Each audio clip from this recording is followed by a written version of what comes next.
one of the principles I talk about is creating a contagious culture.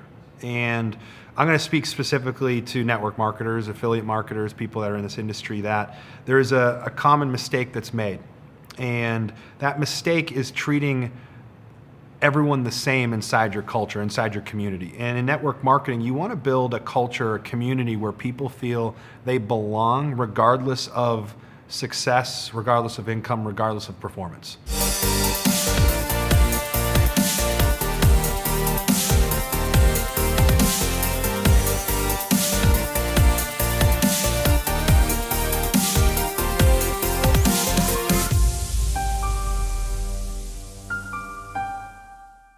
Andrew McShea, Andrew. Just off stage. Sir, you and Kate have a fabulous story of coming to No Excuses 3. Yeah. And I think folks would appreciate hearing that. Yeah, it was pretty cool. I mean, I was just searching around the internet looking for a way to get this business to work, and couldn't figure it out. Was trying, went from different company to different company, tried different strategies.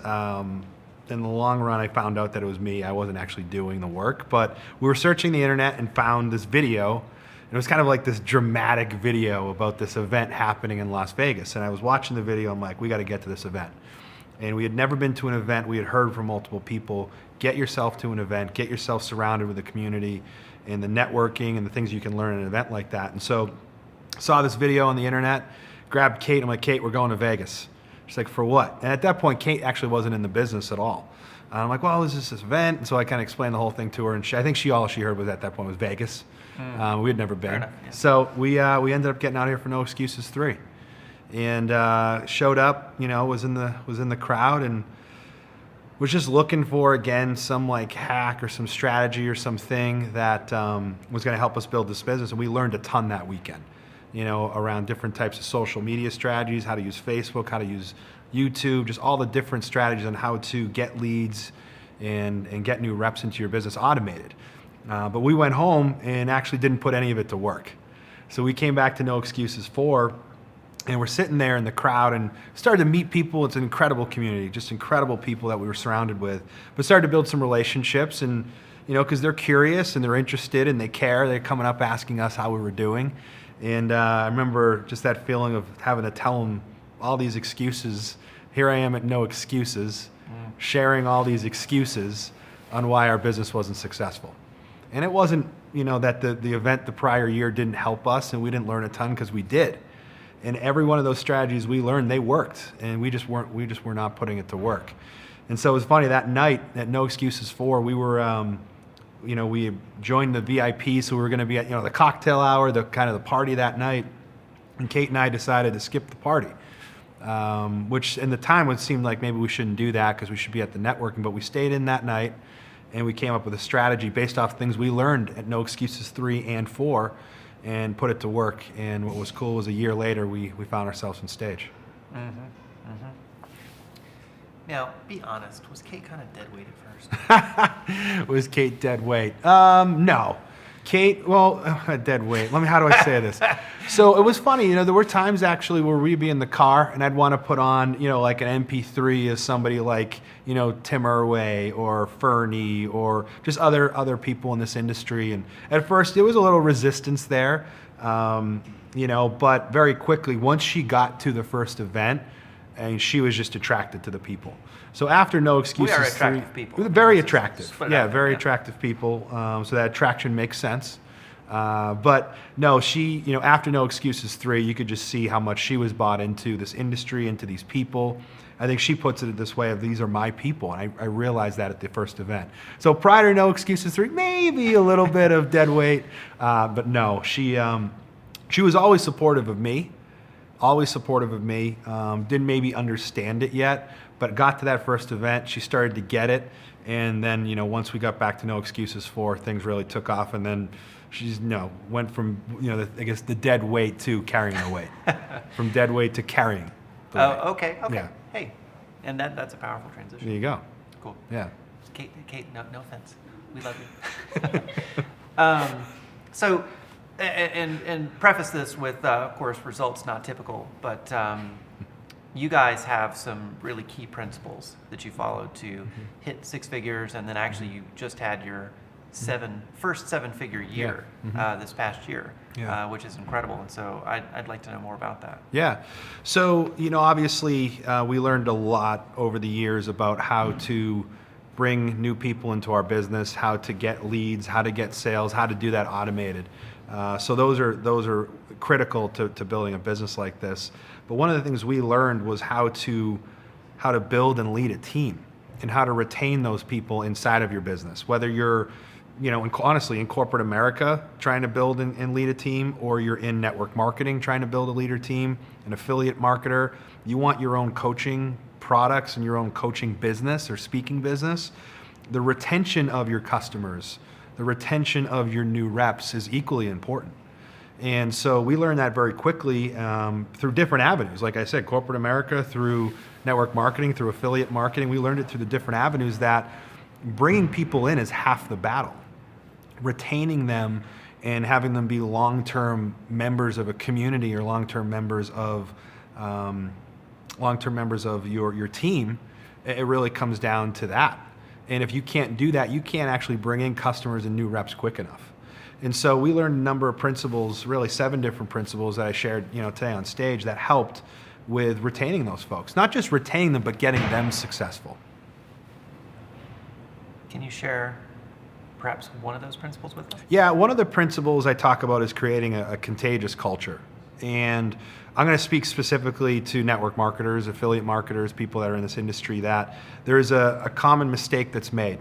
And that mistake is treating everyone the same inside your culture, inside your community. And in network marketing, you want to build a culture, a community where people feel they belong regardless of success, regardless of income, regardless of performance. Because inside of network marketing, affiliate marketing, there's going to be a number of people that are perfectly happy being product users, perfectly happy being a part of a community and belonging to a community.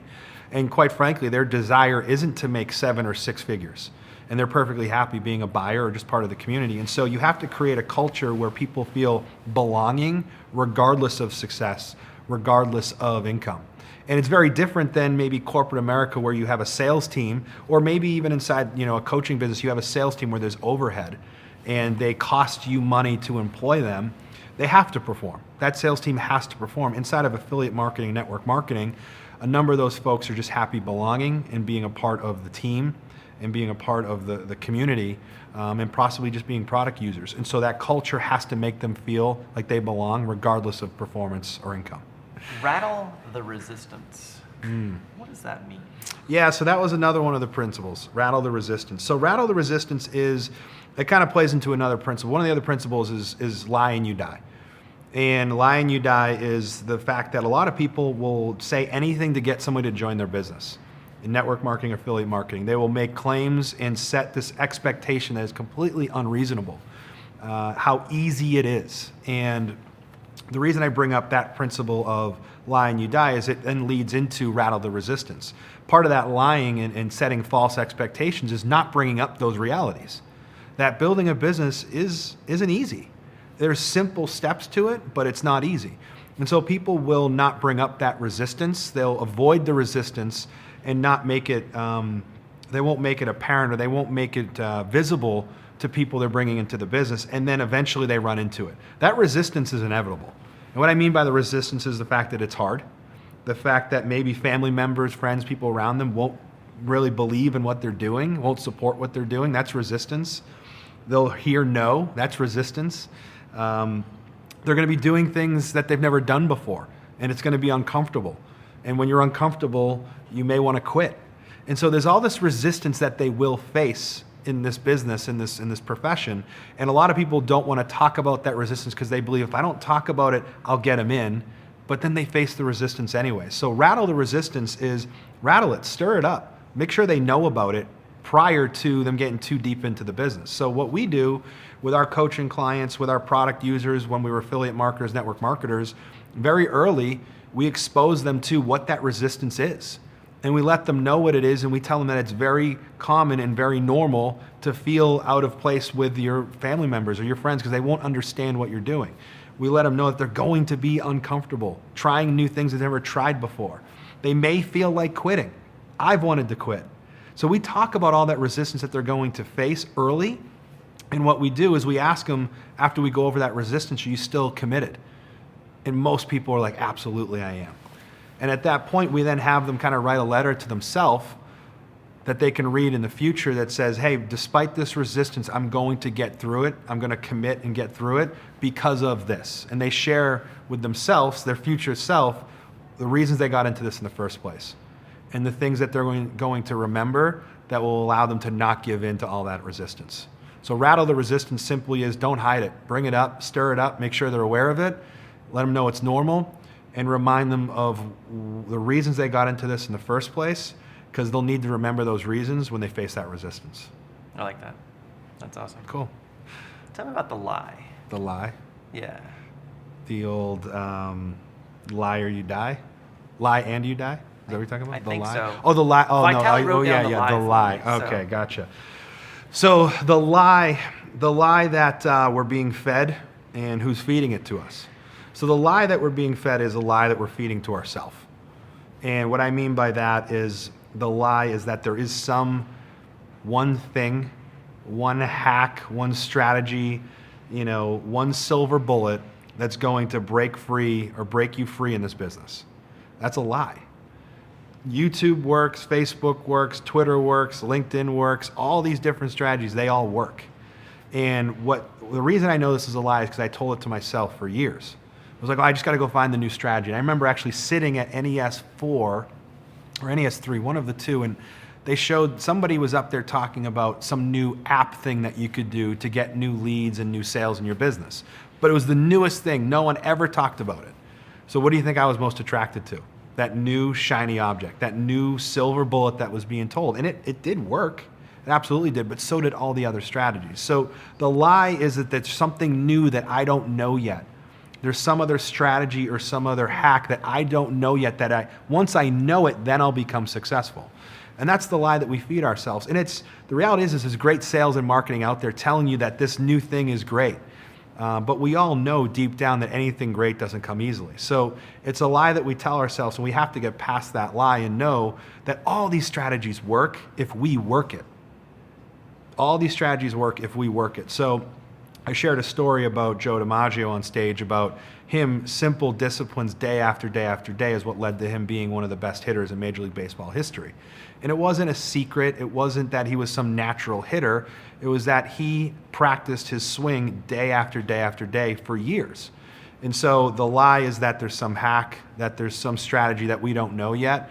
And everything you need to know is at no excuses. Everything you need to know is at no excuses. You just have to put it to work. It's actually a great transition into, so if someone's at home right now and they're like, oh, hey, No Excuses 10 is coming up.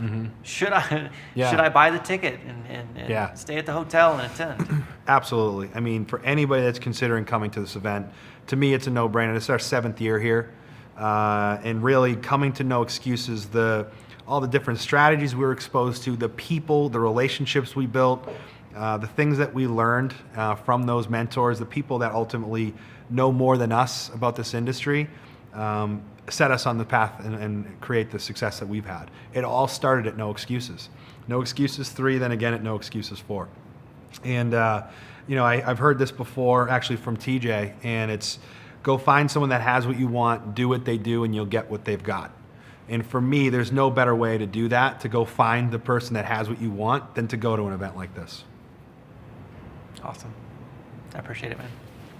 Oh, one of those. We're going to do yeah, we do one of those. All right, cool. All right. You want to do one of these now?